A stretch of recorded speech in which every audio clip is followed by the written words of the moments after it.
Welcome to Cup Chat with Texas A&M AgriLife Extension Service. Today, join our Birding with Extension team members as they recap 2023. Hope you enjoy. Good morning and welcome to Cup Chat with Birding with Texas A&M AgriLife Extension, everyone. How are y'all doing? It's been so long since it's just been us and we haven't had a guest on. I know it. I'm doing pretty good this morning. I'm enjoying the fall. It's fall weather, even though it's December. I still can't get used to that. But Where Very you true. come from, there's snow. where I come from, there's actually snow, and we actually have more than two seasons. So, yes. Well, Texas can come and surprise you and have a different season every once in a while. And This is true. we're You can not quite experience. prepared for that. So it's okay with me that we don't have one. Yes, I think most Texans would agree that they're okay with no snow at this point of the year. So, but yeah, other than that, doing good. Ready for Christmas. Gotcha. Rainey, how's everything going there? It's going. The leaves are changing for once in a while, and seems like all the fall tourists have started to dissipate a little bit, but everything else going good. Just waiting for next month to start all the crazy. Oh, well, it has been a busy birding with extension year. I mean, from changing kind of to new staff with welcoming Liz and Rainey and Danny kind of really full time on the team to Maureen leaving, it has been very busy. So we started the year off, and I think our first big program was Birding the Border in April. Yes. Yeah, because before that it was just cup chat. Yeah. So Birding the Border this year, we had Birding with Extension had 2 lifers or 3? 3, because I could think of 2 of them. One was the least bittern, and the other one was a Montezuma quail. I'm trying to think what the third one. There was 2 for sure. We need we need Brian on this morning. Yeah, and talk about, having the lifer Montezuma quail. Yes. And then I think it's been very funny to see how many people have seen Montezuma quail this year. It's been a very good year for quail in general. But yes, I mean, even at Rio Diablo, we got to see them. And we saw multiple. Yes. So, and then I saw on Facebook the other day, someone posted that they saw 2 or 3. And I'm just like, what is going on for there to be that many, that many good sightings of them this year? So it was kind of fun to kind of kick that off at Birding the Border, and now kind of see that through Rio Diablo. That was a really neat experience. We were all sitting in the road, and this just, I could not believe how many Montezuma quail we got callbacks from or came up and said hello. But I mean, they were so close. And that's one of those where that is an unusual experience. The fact that I know they have them there at the preserve. Obviously, they've been documented, but it's one of those where most people, you hear them, and that's normally maybe as lucky as you get, and you catch like a quick glimpse of them. But the fact that they were, like you were saying, there was like, how many did we have? At least 2. But maybe I thought there was a third. I think there was a third just circling. Yeah. We were just encircled by quail. So that was pretty cool. So, but we saw over 100, it was 193 species at Birding the Border this year. Yes. Yep. 193 species. So hopefully this upcoming year, we can I'm not expecting to blow it out of the water, but maybe 194 would be great. Would be great. I like round numbers. I'd love to get to an even 200, but I don't know if that will happen. That's very ambitious. Very ambitious. It's been a year for rare bird sightings, though, of just those crazy birds just showing up. Yes, but we have some new sites, so it should be possible. I guess we could kind of, I think we should wait till the new year. We're waiting till the new year. Okay, we're gonna Guys, we're gonna wait till the new year. hold y'all in suspense till the new year, but we have exciting news for birding the border. Yes.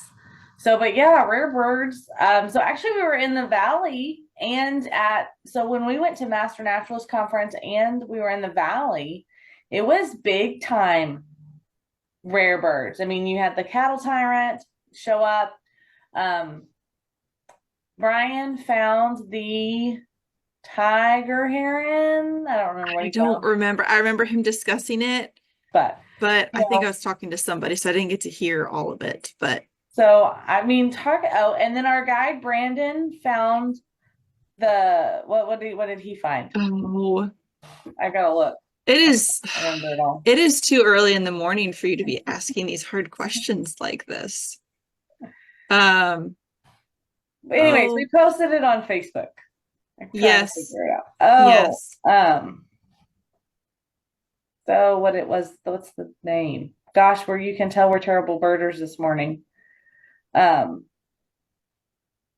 Anyways, so a lot of our birds on the rare bird finding things. That's been exciting to kind of, see them post their birds that they're finding and know that they're going to be guiding for us at birding the border. And then we had Learn to Bird. Rainey, you want to talk about Learn to Bird this fall? Sure. So we kind of revived the Learn to Bird program, and we did it here in Riall County. So we based out of Lakey, went to Garner for an evening of owling, which was pretty cool in my opinion. Okay. I think we got some positive feedback on that.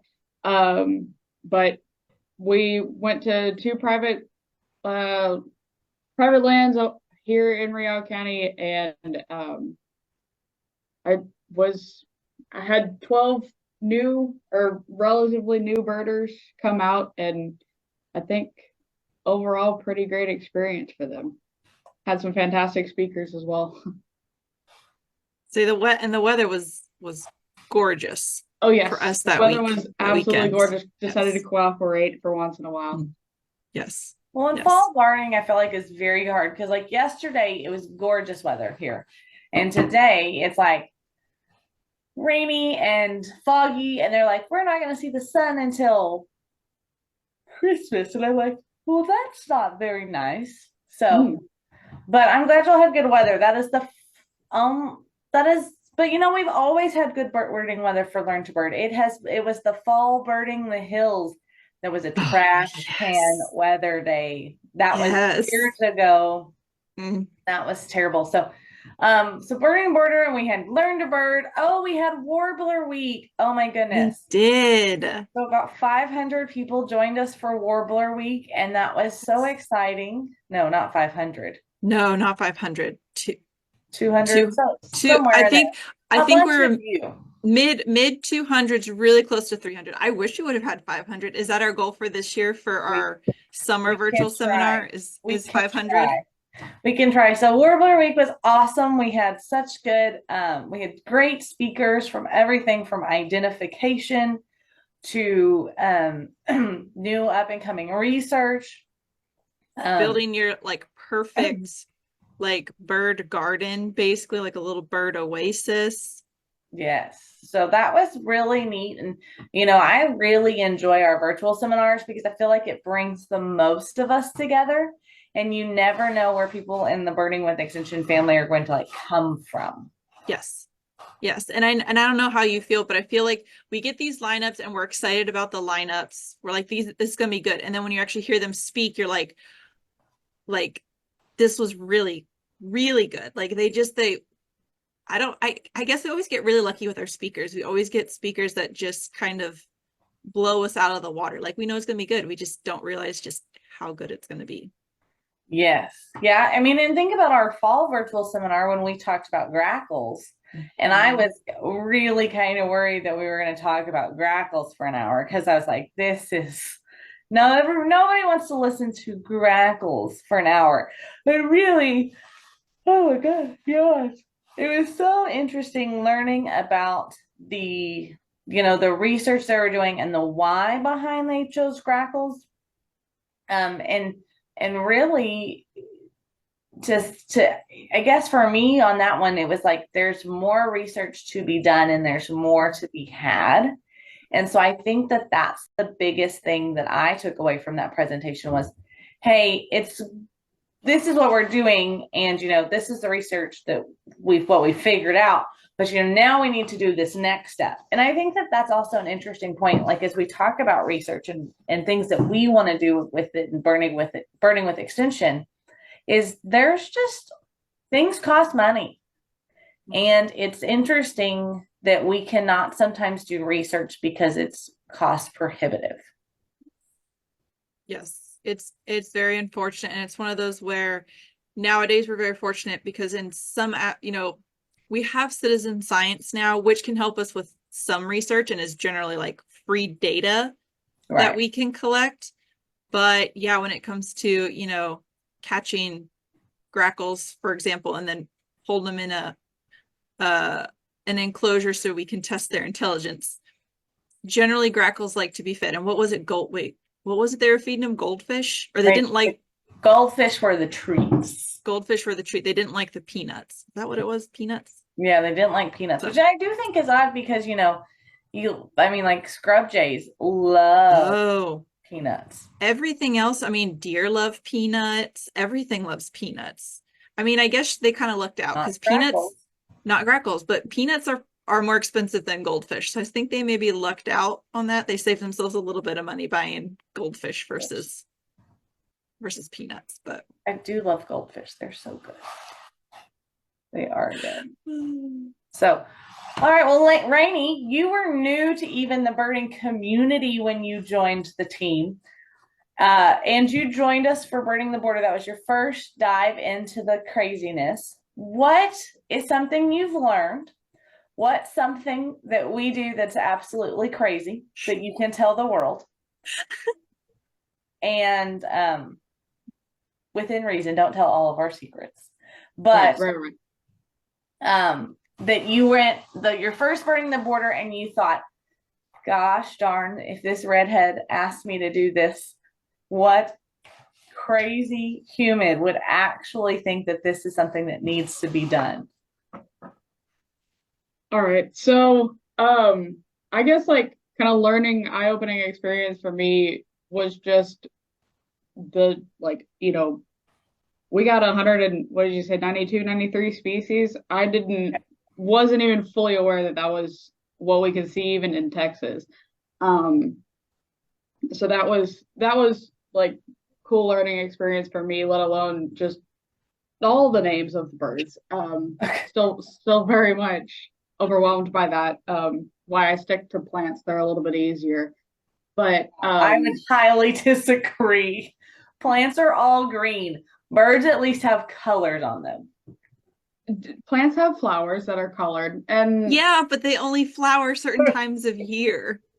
Yeah, but they also don't worry. We are more normal than you for being bird nerds, and you're the plant nerd. So don't worry.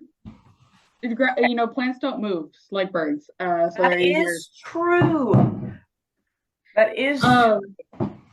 But kind of, I guess, on the crazy side, it's just, I don't know, the whole idea coming from the extension agent programming side of things of that you were able to put this on, and now it's this massive deal.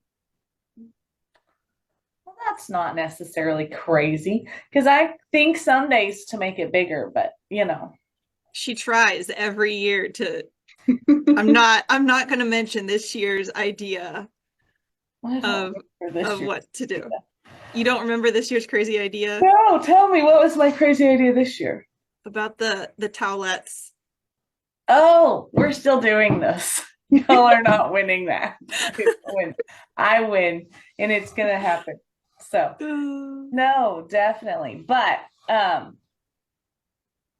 I think that that's something that's crazy and something that we pride ourselves on is we really want to make sure we have home cooked meals. We want to make sure that people are welcomed at all of our programs and have a great experience because, Rainey's right, birds move. And sometimes the weather is terrible. And so if I feed you good and have great educational seminars and we have, a little bit of perkage with the bad weather. And if the birds don't want to sit still or don't want to come, maybe at least your day is okay at Birding with Extension programs. Yes. Because Yes. we were at Rio Grande, and those people just went out in the rain every day. And I just was like, oh my God, please, please make them warmer. Oh, I just felt so bad for Well, the yeah, rain. and it was rainy and it was cold. So it was just Miserable. But we needed the rain. Texans needed the rain. And so we appreciate all the Rio Grande Birders Festival sacrificing the festival for the rain. Obviously, we know that all the birders wasn't like it, but that was so neat going to Rio Grande Birding Festival and Texas Master Naturalist this year and being vendors. It was great to see everyone and meet everyone that we met and who joins us. And I think the biggest takeaway for me for some of those things was how many of you actually already join us on Cup Chat. And we don't see your face, and sometimes you don't comment, so we don't always know you're joining us. But that was definitely a unique thing for us and special that y'all find our shows worthy and our programming worthy to tune in every day. So yes. Yeah, no, that was weird to be like, I know you, and you're like, where do you know me from? They're like, I know you from Cup Chat. And you're like, oh, so there are like sometimes we can see how many people watch, but sometimes you kind of feel like we're like, well, we get a couple people that watch, but I guess we didn't realize quite how many people, like just how many people watch. Well, and a lot of times, so sometimes we always think, the Facebook algorithm counts people who only watch for 3 seconds. And so on our views for our Cup Chats, when we finish our end of the year reports, they are awesome. And so we didn't really realize that most of those were you actually watching. So, yes. We're super excited about that. And, I want to hear what everyone wants to hear on Cup Chat next year. So over the holidays, please think about what you want, who you want. I'm even who. If there's a special person you want to hear on Cup Chat, give me the who and tell me what you want to learn about. So I'll give it a second. So anyways, but it is 8:00 and it's time to get off of Cup Chat this morning. And so we're sorry that this did not come out live on Facebook, but we will get it uploaded before the end of the day. And then it will be posted to our YouTube channel. So it was a great year with Birding with Extension, a bigger team, more family joining the family. And I just can't wait for next year. Yes. Yeah, no, and don't forget later this week, is it Thursday? Friday. The 22nd. 10 days before 10 days. the new year. 10 days before the new year, we'll start doing our countdown for the top Cup Chats of the year. Top 10 Cup Chats. Top 10 Cup Chats. So the ones y'all love the most. So we'll be resharing those to kind of get you through the holiday. We all understand that sometimes we need a break from the family. And so you can hide out and go watch those recorded Cup Chats. And then we will be back on January the 3rd. With we have a guest from the Gulf Coast Observatory bird banding. There was a ton of right, Liz? I'm right. Tons of what? Sorry. That I'm right on who our guest is. Oh yes, yeah, it's Rebecca Bracken with Gulf Coast Bird Observatory. So yep. And so we are excited to share and highlight the banding opportunities for people in Texas to go participate in at the Gulf Coast Bird Observatory. And then the following week, we will be doing our what's new in Birding with Extension for 2024. So super excited about those coming up. And then throughout the spring, we'll be hearing from some of our guides and everything. So we are excited. Happy holidays. Merry Christmas. Happy New Year. We will see y'all on the flip side of the holiday. Anybody got anything else? I think you hit it on the head. I try. So it was a great year, everyone. And we'll see y'all next year. Bye.